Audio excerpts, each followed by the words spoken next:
Haleluya. Bwana Yesu asifiwe sana wapendwa. Tunawasalimu mara tena katika jina la Bwana wetu Yesu Kristo.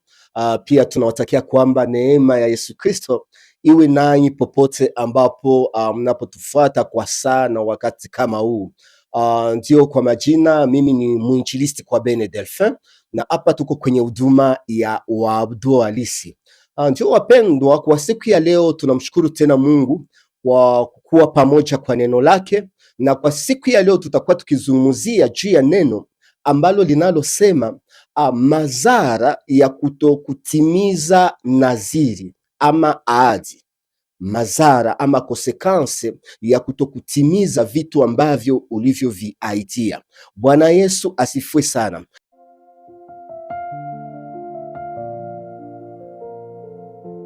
Lakini saa inakuja, nayo sasa ipo,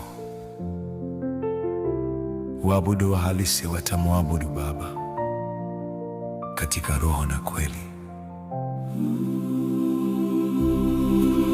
Yohana 4:23.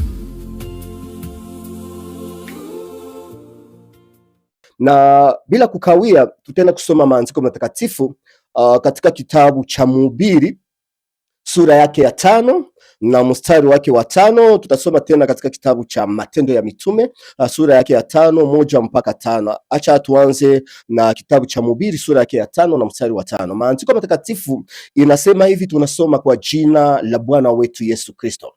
Ni afadhali usiweke nadhiri kuliko kuiweka usiondoe. Tunaenda kusoma tena katika Matendo ya Mitume sura yake ya 5 mstari wake wa 1 mpaka wa 5. Maandiko matakatifu inasema, lakini mtu mmoja jina lake Anania pamoja na Safira mkewe aliuza mali, akazuia kwa siri sehemu ya thamani yake. Mkewe naye akijua haya, akaleta fungu moja akaliweka miguuni pa mitume.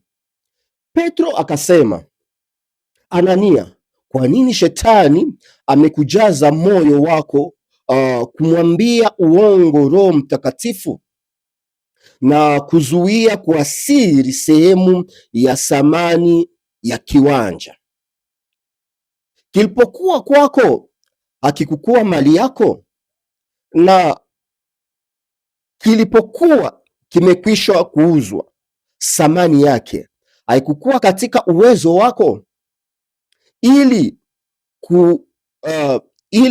Ilikuwaje hata ukaweka neno hili moyoni mwako, ukumwambia uongo mwanadamu bali Mungu? Anania aliposikia maneno haya akaanguka akafa. Hofu nyingi ikawapata watu wote waliosikia haya. Jina la Bwana nalipewe sifa. Ndio wapendwa, kama jinsi nilivyosema hapo juu, leo tunakuwa tukizungumzia kuhusu madhara ama consequence za kutokutimiza nadhiri ambayo uliyoitoa ama ahadi ambazo ulizozitoa. Jina la Bwana na lipewe sifa. Na mahali ambapo tulipopasoma katika kitabu cha Mhubiri sura yake ya 5 na mstari wake wa 5, maandiko matakatifu iko natuambia ya kwamba pali utoe nadhiri, pali utoe ahadi, kisha unajua kwamba hautaitimiza, ni afadhali uache, ni bora uache, kwa sababu kuna kuwaka madhara, kuna kuwaka makonsekansi ambazo zinatokeaka mu maisha ya mtu juu ya kutoa manadhiri zenye hatatimiza. Bwana Yesu atusaidie sana. Utaweza ona mu maisha yako mko atokea vitu mbalimbali na hautajua biko natokea wapi, ijapokuwa itawezekana kuko manadhiri ambazo ulifanyaka, ambazo haukutoaka, ambazo haukutimizaka, na zinatuma kwamba kunakuwa vitu fulani vibaya ambavyo vinatokea ndani ya maisha yako.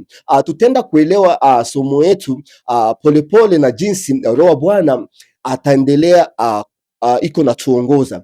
Na Biblia yenyewe kwanza haitushaurie kusema kwamba tukue natoa nadhiri. Hapana.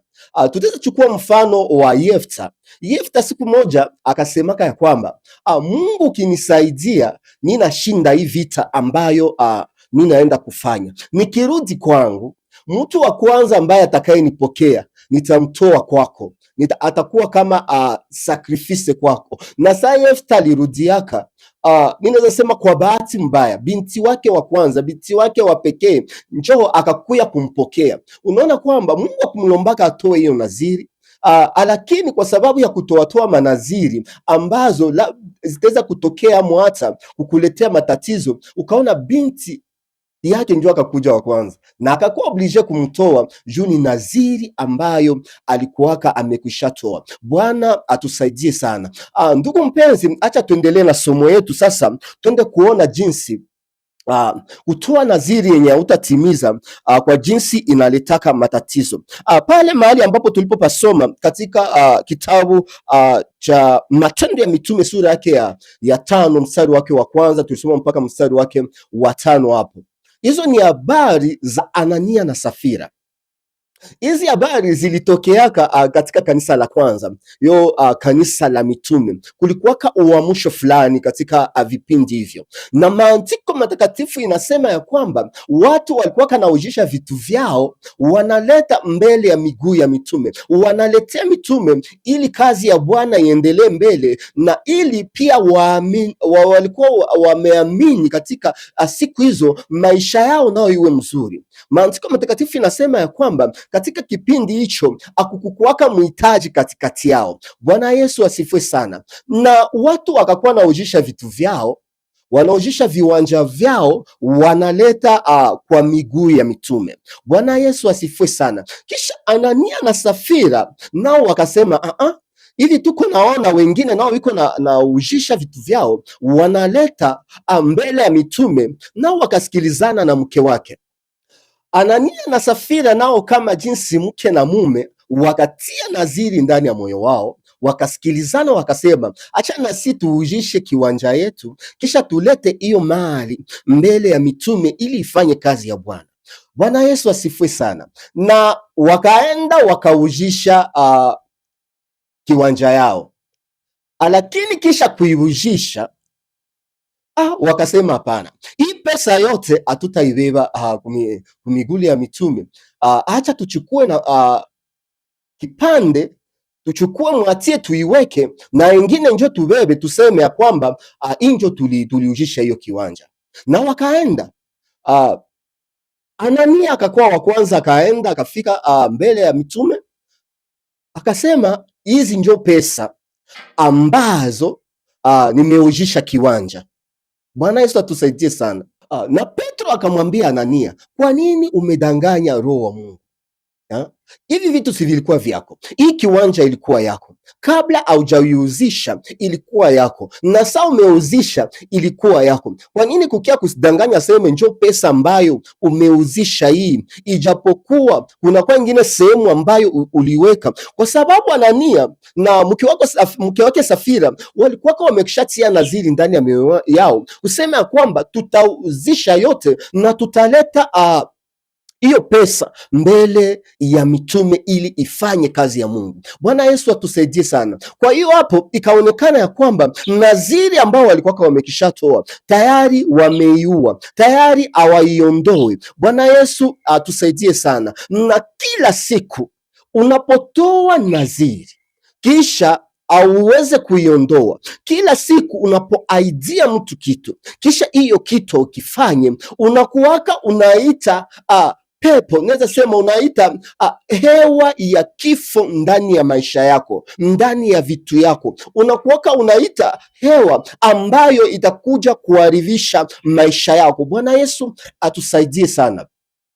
Unaona ndugu mpenzi, kuna kuwaka kipindi ambayo inafikiaka maishani mwako, uko napitia vipindi vigumu, na unaanza leta manaziri mbele za Mungu. Unasema Mungu, ukinitosha katika kipindi hiki, ukinifanyia hiki na hiki na hiki, nitakufanyia hiki. Lakini sasa hiyo kipindi kibaki napita, unasahau vyote.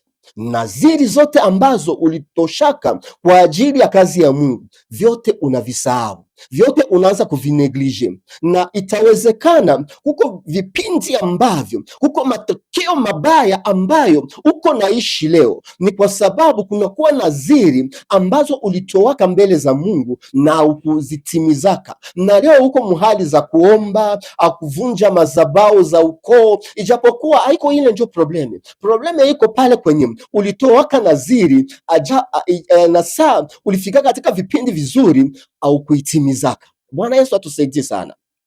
Itaweza wezekana kuko mtu mulikalaka naye mukasikilizanaka vitu fulani, ukatoa naziri ukasema nitafaa ABC, lakini sama mwae ilianza patikana vile vitu au kuvifanyaka tena, na inawezekana leo vipindi ambavyo uko navipitia, ndugu mpenzi, ni juu kunakuwa manaziri mapromese, kuko vitu ambavyo mulisikilizanaka lakini mpaka leo haujavifanyaka. Kuko mtu ambaye ulijuaka idea uko dada ukaambia kaka seme tutafanya ndoa, uko kaka ukaambia dada aseme tutafanya ndoa, ikafika kipindi fulani mkakuwa kama munavitokamo, mukaua hizo maahadi, mukaua hizo manaziri mave ambazo mulifanyaka. Hiyo ndugu mpenzi, inaletaka matatizo ndani ya maisha, inaletaka maprobleme.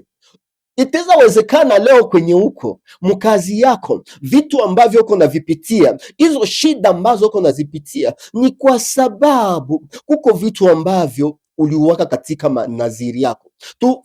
Tuendelee tu kwa hii mfano ya Anania na Safira. Unaona kwamba Anania alipitaka anakufa direct, mke wake naye akakuja nyuma, naye wakamuuliza, naye akarepete vile vile kusema jo, alikuwa kama sasa sikilizana kusema kwamba tutasema ili ndio yote ambayo tuliuzishaka. Safira naye sasa alifikaka akarepete vile vile. Maandiko matakatifu inasema ya kwamba naye akapitaka anakufa. Kwa hiyo kutia naziri ambayo hautatimiza, ndugu mpenzi, inakokotaka hewa ya mauti ndani ya maisha yako. Unakuwa naona vitu vingi haviko naendeka ndani ya maisha yako, unajiuliza ni nini, unaanza tafuta maorigine zenye haziko hazo, unaanza wazia ni hivi, unaanza zunguruka machumba ya maombi, unaanza fanya maombi za siku nyingi, ijapokuwa probleme ni moja tu, uko naenda mbali. Na ndio maana Roho wa Bwana leo anataka kukukumbusha wewe ambaye unakuwa nafuata mahubiri ama fundisho hii, ndugu mpenzi, Roho wa Bwana yuko nakwambia ya kwamba vipindi vizito ambavyo uko navipitia, hiyo matatizo ambayo haiko naisha maishani mwako, ni kwa sababu ulijuaka vunja watu wengi moyo, ulijuaka kuwavunja watu wengi moyo, na ndio maana vile vipindi viko na kupitia. Kuna watu ambayo watu wengi ambao ulipatia kama manaziri, kuna manaziri ambao ulitoshaka kanisani, kuna manaziri, kuna watu ulisikilizanaka au vitu vingi, lakini au kuvitimizaka, na hiyo ilisaka kuwa kama kawaida yako. Uko mtu wa kutoa manaziri mbio mbio, uko mtu wa kutoa mapromese mbio mbio, ijapokuwa unajua kama aujuake zirealize, na hiyo ni tatizo ambayo iko nakumba maisha yako kwa sasa. Ndugu mpenzi, Roho wa Bwana iko nakwambia ya kwamba uachie pale kukuwa natoa manaziri ambazo hautatimiza, na hizo ambazo ulitowaka mbele, kama kuko jinsi uziondoe, na kama hakuna jinsi lomba msamaha. Wende hata mkanisa yako useme manaziri za mingi nilitowaka, lakini sikuwezaka kuzitimiza, munihurumie. Na kama kuko mtu ambaye mulifanyaka naye ama promese na ukuwezaka kuzitimiza, ni heri umtafute, mwambie ndugu ama kaka, tuliongeaka hiki kitu na hiki kitu, lakini hatukuwezaka kukitimiza, na mie niko naona iko sawa juu ya ile, ndo maana niko napitia vipindi vizito.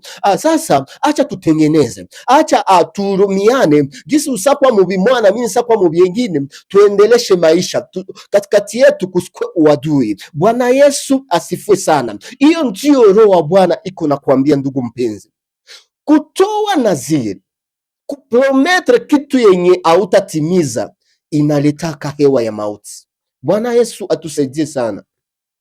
Utaweza angalia mu mainchi mbalimbali, kuna wakuu wa inchi, maraisi wanatoaka maahadi fulani ku population, wanasema tutafanya hiki na hiki, tutafanya hiki na hiki, lakini siku anakuwa kupuvware vile vitu havitafanyika. Na ukiangalia hizo mainchi azijiwake endelea mbele, hizo inchi zinabakiaka jinsi zilivyo. Tunakuwa kama tatizo ya mingi sana mwa hiyo mainchi. Juu ya nini? Juu banatoa kama promese zenye hawata realize, lakini kuko mainchi zengine unasikiaka wakuu wa nchi wanasema kitu na kesho unaona kinakuwa realize, na unaona hizo mainchi ziko naendelea mbele. Lakini hizo inchi zenye wanasemaka sana, lakini wanatoa banajua promettre vitu ya mingi, lakini saa ya kurealize inakuwa kiloko.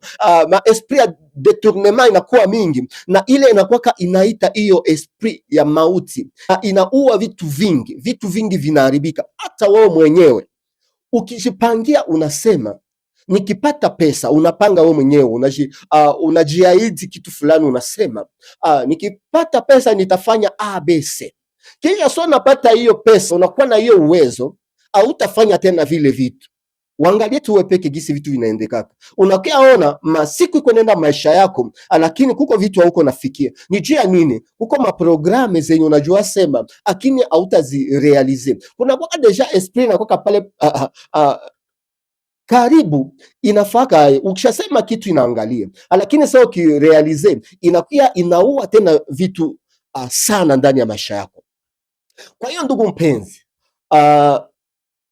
hii neno ncho Roho wa Bwana alikuwa akitupatia kwa siku ya leo, na najua ya kwamba itakujenga nami itanijenga. Tuwe watu ambao tutakuwa nasema vile vitu ambavyo tutarealize, na tusikuwe na kuwa haraka kutoa maadi, kutia manaziri ambayo labda zitakuwa vigumu kuondoa.